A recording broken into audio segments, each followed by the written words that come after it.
গাভাস্কার সাহেবকে পুরস্কার বিতরণী অনুষ্ঠানে না দেখে আমি একটু অবাকই হয়েছি। যার নামে বর্ডার গাভাস্কার সিরিজ অনুষ্ঠিত হতে যাচ্ছে, তাকেই পুরস্কার বিতরণী অনুষ্ঠানে আমন্ত্রণ করা হয় নাই। ব্যাপারটা একটু হলেও টিম ইন্ডিয়ার জন্য লজ্জাজনক। তবে কেন গাভাস্কার সাহেবকে পুরস্কার বিতরণী অনুষ্ঠানে ডাকা হয় নাই, আমার নিজস্ব পর্যালোচনা থেকে আলোচনা করতে চাই। তবে তার আগে বলে নিতে চাই, আপনি যদি আমার চ্যানেলে নতুন হয়ে থাকেন আর যদি আপনি সাদাকে সাদা কালোকে কালো বলতে পছন্দ করে থাকেন, ভিডিওতে লাইক দিয়ে পাশে থাকবেন, চ্যানেলটি সাবস্ক্রাইব করে পাশে থাকতে পারেন। সাদাকে সাদা কালোকে কালো বলিব, সাদাকে কালো কালোকে সাদা বলিতে পারিব না, আর আইসক্রিম ব্যতীত কারো পা চাটিতে পারিব না।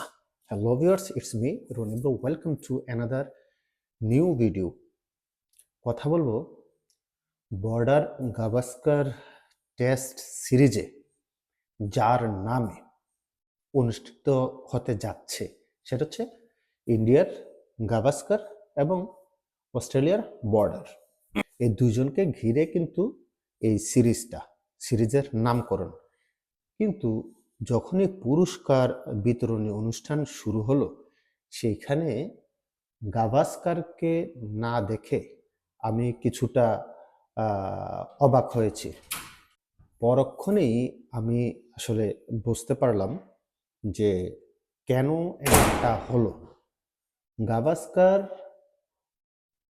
ক্রিকেট ইতিহাসের অন্যতম প্লেয়ার, টিম ইন্ডিয়ার অন্যতম প্লেয়ার ছিলেন অতীতে। কিন্তু এই বর্ডার গাভাস্কার টেস্ট সিরিজে তার কিছু আচরণ আমার নিজের কাছেই খারাপ লেগেছে। যে এত উঁচু মানের একটা মানুষ কিভাবে এই ধরনের আচরণ করতে পারে। এখন সম্মান আসলে সৃষ্টিকর্তা সবাইকে দেয় না। সম্মান খুব কম মানুষের কপালেই জুটে, ভালোবাসা খুব কম মানুষের কপালেই জুটে।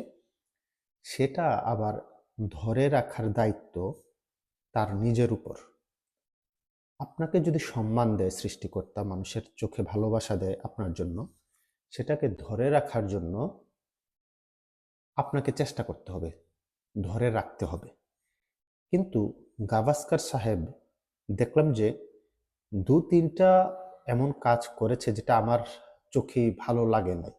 হতে পারে আপনার চোখে ভালো লাগছে কিংবা আমার সাথে দ্বিমত হতেই পারে, কিন্তু আমার কাছে কোথায় খারাপ লেগেছে সেটা হচ্ছে, দেখেন, যখন ঋষভ পান্ত ওই যে সেই তার বিখ্যাত পুল শট, একটু ডিফারেন্ট আঙ্গিকে সে পুল শটটা খেলে, এইভাবে একবার শুয়ে গিয়ে ওইভাবে খেলে, তো ওইটা খেলতে গিয়ে যে ক্যাচ আউটটা হলো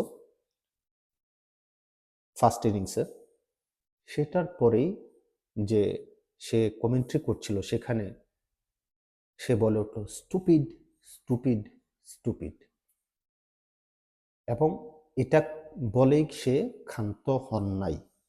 যখন হার্ষা ভুগলে জিনিসটাকে নর্মাল করার চেষ্টা করলো, যে হয়তো এটা নিয়ে এখন ড্রেসিং রুমেও আলোচনা হবে, সে আবার হার্ষা ভুগলের মুখ থেকে কথাটা টেনে নিয়ে বলল যে তার এই ড্রেসিং রুমে যাওয়া উচিত না, তার যাওয়া উচিত ওই ড্রেসিং রুমে, অস্ট্রেলিয়ার ড্রেসিং রুমে। তার মানে সে ইন্ডিয়ার হয়ে খেলে নাই, ইন্ডিয়ার সাথে বেমানি করছে, তার তো ওই ড্রেসিং রুমে যাওয়া উচিত। একজন ধারাভাষ্যকার হিসাবে আপনি এটা বলতে পারেন না। তার উপর আপনি একজন লিজেন্ডারি ক্রিকেটার, আপনার নামে এই সিরিজটা হচ্ছে, আপনি এই ধরনের বাজে মন্তব্য করতে পারেন না। আমার কাছে দৃষ্টিকটু লেগেছে। কারণ গাভাস্কার সাহেব তো মানে যেমন তেমন মানুষ না, দম আছে তো তার, তাই না? তারপরে আবার অস্ট্রেলিয়ার যখন বলার বোলান যখন বল করছিল, তার নামটা ইচ্ছা করেই সে একটু অন্যভাবে উচ্চারণ করছিল, এটা আমার কাছে ভালো লাগেনি। মানে ভারী তো, ওজন আছে তো গাভাস্কারের, তাই না? গাভাস্কার সাহেব তো এমনিতে গাভাস্কার সাহেব হয় নাই। তার মুখে এই ধরনের জিনিসটা ভালো লাগে না আমার কাছে। তারপরে আবার বাংলাদেশের আম্পায়ার সৈকত যখন ওই আউটটা দিয়ে, মানে আউটটা দিয়েছিল যে সোয়ালের, সেইখানে সে যে ধরনের মন্তব্য করেছিল আক্রমণাত্মক, যে আপনি যদি টেকনোলজি ইউজ করেন তাহলে টেকনোলজির উপর নির্ভর করতে হবে, আপনি চোখে কি দেখলেন সেটা আপনার ডিপেন্ড করে না। এটা আসলে ওজনওয়ালা ব্যক্তি এই ধরনের মন্তব্য করতে পারে না। গাভাস্কার সাহেব একজন উঁচু মানের মানুষ, উঁচু মানের সম্মানের মানুষ।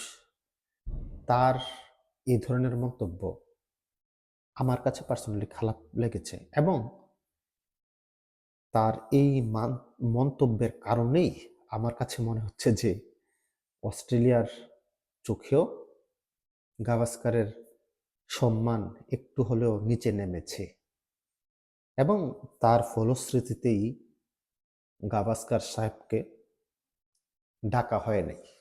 এটা আমার ধারণা।